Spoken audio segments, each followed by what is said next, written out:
Pasal 99 disebutkan di dalamnya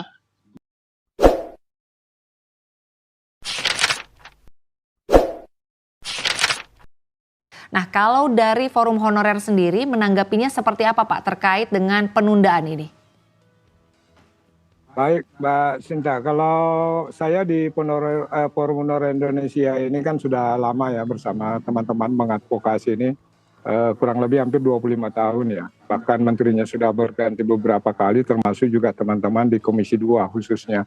Tetapi ada hal yang menarik dan saya sebagai Ketua Dewan Pembina Forum Honorer Indonesia memberikan apresiasi dan mengucapkan terima kasih kepada seluruh fraksi partai politik yang ada di DPR RI, karena tanpa perjuangan mereka ini tentu tidak mungkin tidak bisa terrealisasi, khususnya kalau kita mengetahui ini kan sudah berapa kali masuk prolegnas kemudian keluar, dan alhamdulillah patut kita syukuri di bulan yang baik ini ada ketetapan khusus, karena memang itu yang kita perjuangkan, karena pasca penyelesaian honorer ini melalui PP 56 di era SBY kan nasib honorer waktu itu yang belum terangkat itu sekitar K1 K2 jumlahnya 400.000. Nah, oleh karena itu kita mendesak, sebenarnya udah lama ya kita minta supaya revisi terbatas Undang-Undang ASN ini dilaksanakan. Dan patut kita syukuri bulan ini kemarin sudah disahkan di teman-teman di paripurna. Ini hal yang pertama yang harus saya sampaikan. Kemudian yang kedua, tentu juga saya meminta teman-teman supaya dengan disahkannya undang-undang ini, tentu tugas dan perjuangan kita kan belum sampai di sini, karena turunan dari undang-undang ini kan nanti ada PP peraturan pemerintah.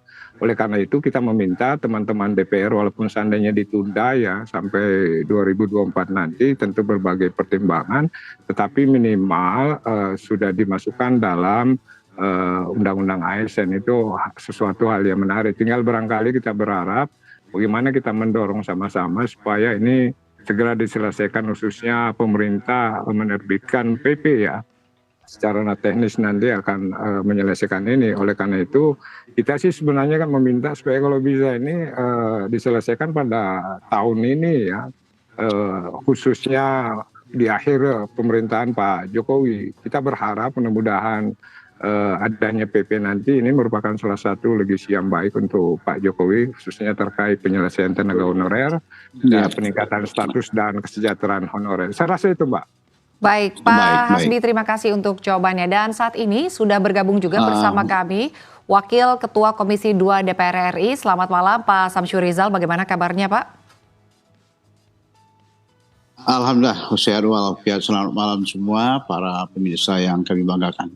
Baik, Pak Samsyur Rizal. Senang dapat bertemu dengan semua. Baik, ya. Pak Samsyur Rizal, terima kasih sudah bergabung bersama kami. Tadi sebelum Bapak bergabung, saya menanyakan begitu ya, bagaimana sebetulnya tanggapan dari Pak Hasbi mengenai honorer ini dan mungkin pengaturan pelaksanaannya ke depan. Nah, saya ingin menanyakan kepada Anda, Pak Samsyur Rizal, konfirmasi mengenai honorer yang batal di PHK di bulan November ini apakah sifatnya sudah pasti atau sebetulnya masih akan menunggu lagi Pak keputusan lebih lanjutnya seperti apa?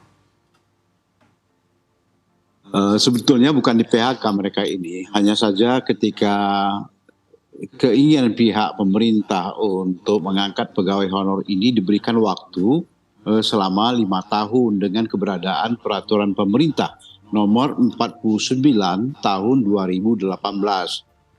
Nah, ketika tahun 2018 itu sudah diberi kesempatan, ada sekitar 600-an pegawai honor ketika itu yang mau diselesaikan agar status mereka tidak lagi menjadi pegawai honor. Karena dalam Undang-Undang nomor 5 tahun 2014 tidak ada lagi nomenklatur untuk pegawai honor. Yang ada itu adalah pegawai pemerintah dengan perjanjian kerja. Nah, pengaturan itu dikeluarkan dengan PP nomor 49 tahun 2018. Pasal 99 disebutkan di dalamnya bahwasanya mereka diberi kesempatan 5 tahun untuk mengganti yang melekat pada diri mereka itu dengan istilah pegawai honor menjadi pegawai P3K. Nah, setelah tanpa kita sadari, waktu yang 5 tahun itu 2018 misalnya, 2019, 2020, 2021, tanpa disadari sudah mau jatuh tempo pada tahun 2023, tepatnya pada tanggal 28 November tahun 2023 ini. Nah inilah asal-usul kenapa dikatakan mereka itu harus berhenti, karena sudah dikasih batas waktu dengan peraturan pemerintah nomor 49 tahun 2018 ketika itu. Jadi inilah dasarnya. Baik Pak Samsyur Rizal. Baik Pak Samsyur Rizal, terkait dengan hak-hak ya Pak, artinya untuk hak P3K dan juga PNS ini sebetulnya seperti apa Pak Samsyur Rizal? Ya, jadi dengan adanya undang-undang nomor 14 yang nomor 5 tahun 2014 yang sudah kita perbarui dan sudah disahkan menjadi undang-undang nantinya, insya Allah melalui rapat paripurna tanggal 3 Oktober yang lalu. Nah, mereka diberi batas waktu untuk menghilangkan istilah pegawai honor itu sampai dengan Desember tahun 2024 ini. Ya, jadi Desember 2024 ada waktu setahun lebih. Diharapkan ada sekitar lebih dari 2 juta pegawai honor itu akan kita selamatkan. Kita selamatkan. Artinya tidak akan ada pemberhentian secara massal pegawai honor tersebut, karena dalam pasal 66 dalam undang-undang penggantian undang-undang ASN ke yang baru ini, mereka kita yakini tidak akan diberhentikan. Ini hak pertama mereka yang mereka peroleh dengan keberadaan undang-undang baru ini. Kemudian di dalam undang-undang baru ini juga ada hak-hak pegawai honor itu nanti setelah mereka menjadi pegawai pemerintah dengan perjanjian kerja atau P3, mereka nantinya akan statusnya disamakan dengan pegawai negeri sipil. Nah, mereka akan diberi nomor induk kepegawaian yang sama dengan nomor induk kepegawaian seorang pegawai negeri sipil. Jadi hampir tidak akan kita bedakan antara pegawai P3 dengan pegawai negeri sipil atau PNS itu. Baik. Jadi oleh karena itu kita berikan lagi hak-hak. Saya sering sudah menyampaikan ke Pak Menpan RB, harus ada tolok ukur yang jelas, harus ada reward yang jelas. Jadi orientasi, jangan sampai kerja sampai tengah malam.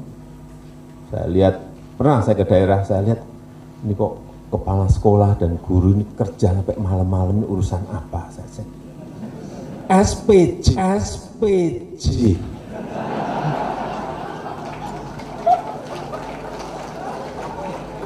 Bukan urusan menyiapkan, merencanakan kegiatan belajar mengajar, tapi urusannya SPJ.